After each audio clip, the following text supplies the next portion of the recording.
Assalamualaikum warahmatullahi wabarakatuh. Shalom, Om Swastiastu, Namo Buddhaya, Salam Kebajikan. Rahayu.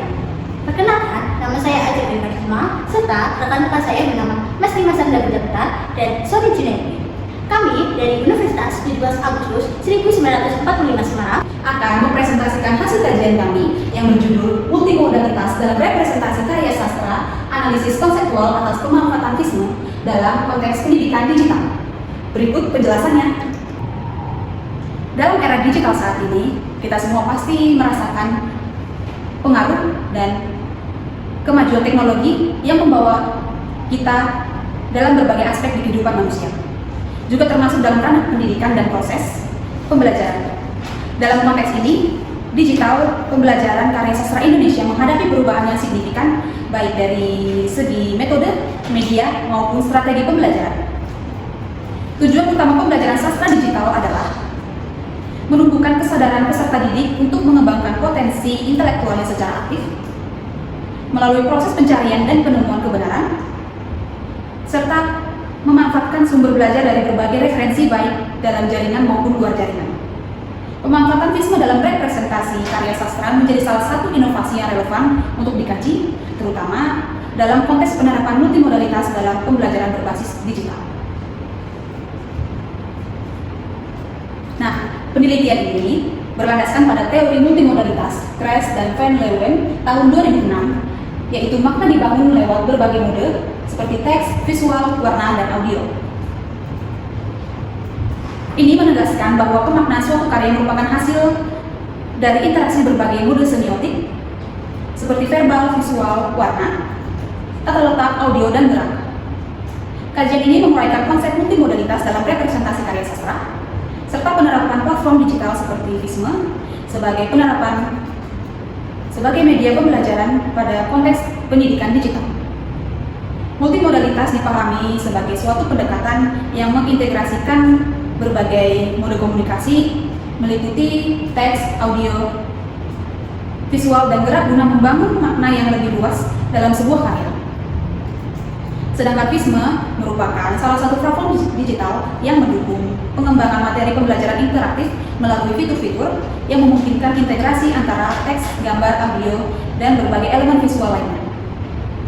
Temuan tersebut memperlihatkan bahwa pemanfaatan FISME sebagai media pembelajaran multimodal memiliki potensi signifikan dalam mendukung representasi karya sastra sekaligus meningkatkan kualitas proses pembelajaran di era digital. Melalui platform FISME menjadi kajian yang relevan dan perlu mendapatkan perhatian lebih lanjut.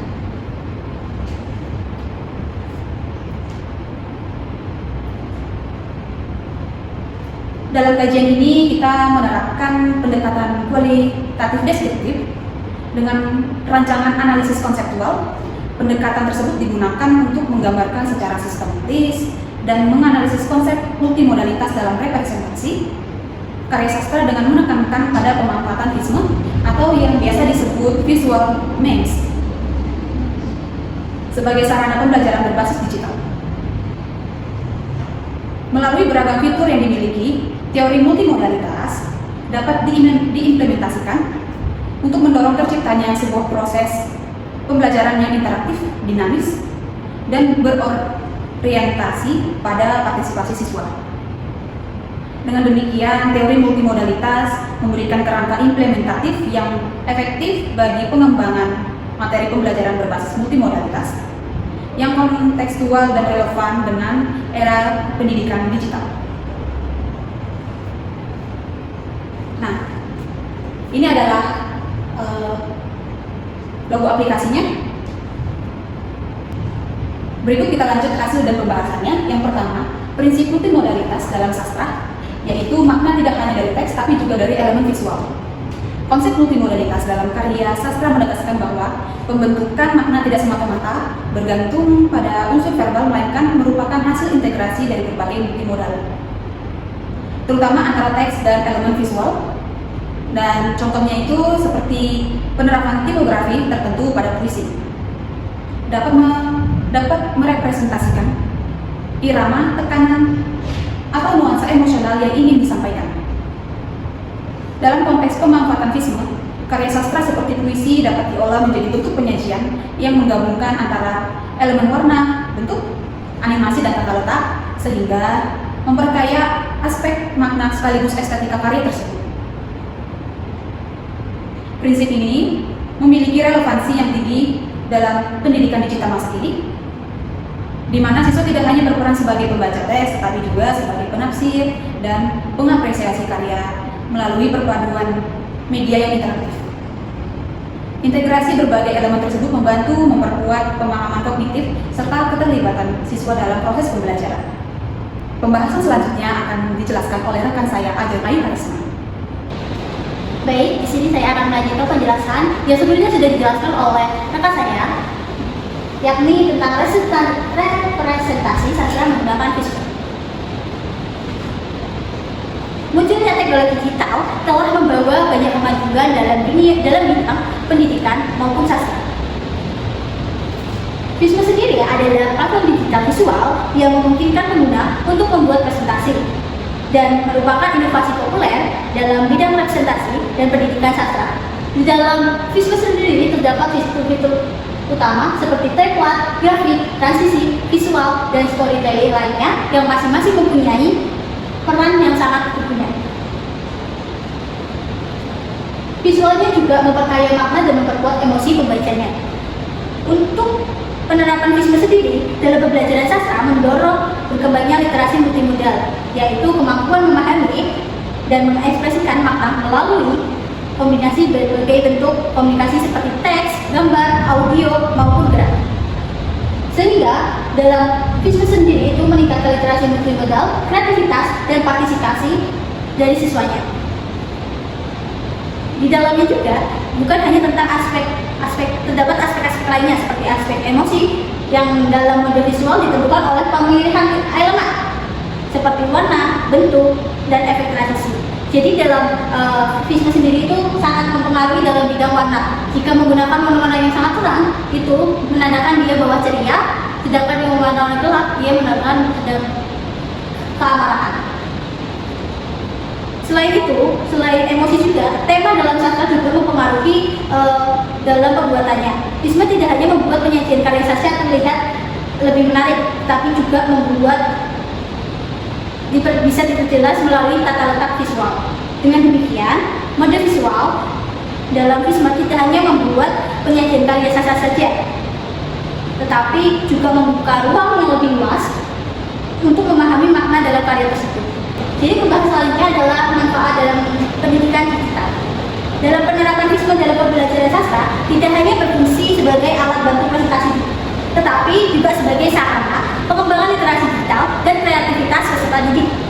Melalui penggunaan platform ini, mahasiswa dan siswa belajar mengolah teks sastra menjadi bentuk visual yang interaktif, sehingga menciptakan atau meningkatkan kemampuan mereka dalam memahami, menafsirkan, dan mengekspresikan makna karya sastra. Sehingga platform Visma tidak hanya berperan dalam memfasilitasi pemahaman terhadap teks sastra, tetapi juga menjadi sarana efektif dalam menumbuhkan kolaborasi dan keterlibatan emosional peserta didik terhadap materi pembelajaran. Proses kolaboratif yang terjadi selama penggunaan Visma melatih kemampuan komunikasi interpersonal serta kerja tim. Dua kompetensi ini sangat dibutuhkan dalam teks, pendidikan, dan dunia kerja modern. Sebagai contoh, peserta didik dapat dibagi ke dalam kelompok, kemudian untuk mengerjakan proyek presentasi atau infografis menggunakan Visma. Dengan demikian, penggunaan Visma dalam pendidikan memberikan manfaat positif dalam meningkatkan kemampuan literasi digital, kreativitas, dan kerjasama siswa. Selanjutnya di sini ada tantangan implementasinya. Meskipun Visma memberikan banyak manfaat dalam mengajarkan sastra dan pendidikan secara digital, penggunaannya tetap menghadapi beberapa tantangan yang perlu diperbaiki agar dapat bekerja dengan baik. Beberapa masalah utamanya yaitu keterbatasan teknologi atau akses internet dan perangkat yang masih belum merata. Kemudian serta kemampuan guru atau pendidik dalam menggunakan platform ini. Jadi keterampilan guru untuk menggunakan Visma ini itu masih terbatas, masih belum bisa. Dan keterampilan guru dalam menggunakan Visma masih terbatas, jadi masih belum belum terampil dalam penggunaan Visma ini. Kemudian resikonya adalah dari makna sastra sendiri bisa disederhanakan oleh visualisasi berlebihan seperti itu. Oke, yang terakhir adalah kesimpulan, yang dimana pemanfaat Visma dalam pembelajaran sastra di era digital memberikan inovasi berarti melalui pendekatan multimodal yang menggabungkan unsur teks, visual, dan interaktivitas dalam satu kesatuan media pembelajaran. Dengan demikian, Visma berkontribusi pada pengembangan literasi digital, kreativitas, tentang kemampuan berpikir kritis siswa dan mahasiswa dalam memahami, menafsirkan, dan mengekspresikan makna karya sastra secara kontekstual dan mendalam. Penulis juga mengucapkan terima kasih kepada Tuhan Yang Maha Esa atas segala anugerahnya sehingga artikel ini selesai dengan baik. Terima kasih juga kepada Universitas Katolik Suki Cipranata yang telah memberikan fasilitas dan dukungan dalam pembuatan artikel ini. Terima kasih juga kepada Bapak Soti Junaidi, SPD MPD, selaku dosen pembimbing yang telah membimbing dalam pembuatan kajian ini. Penulis juga mengapresiasi berbagai pihak yang telah mendukung akses ke sumber literatur dan data sekunder yang menjadi landasan utama penelitian ini. Semoga artikel ini dapat memberikan dampak positif bagi masyarakat dan lingkungan sekitar. Selesai sudah presentasi hasil kajian kami. Apabila ada kesalahan kata maupun kata yang kurang berkenan, mohon dimaafkan. Kami pamit undur diri. Rahayu.